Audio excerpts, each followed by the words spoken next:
Welcome to Mr. NHI's Human Identity in the Hot Seat. I have Rohit Ganguly here from Descope, and he's been brave enough to join us on the hot seat.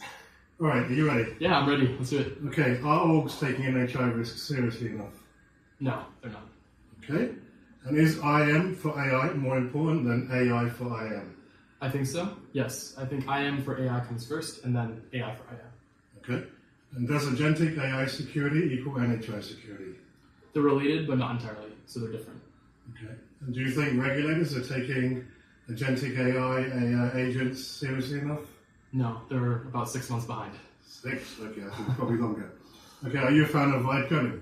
I do like it, yeah. Okay, and do you think CISOs are ready for the fleet of autonomous agents that are coming in their orgs? Absolutely not. Okay, do you think static long-lived credentials will still be here in 5 years' time? Unfortunately, yes. Okay, and do you think orgs are putting time to market ahead of security controls? 1,000%. 1,000, okay. And do you think PAM needs to change dramatically for agentic AI? It does. Okay. And final question, do you think AI agent digital workforce will lead to mass unemployment? No. Perfect. Thank you, Rohit. Yeah, It was thank a you. pleasure.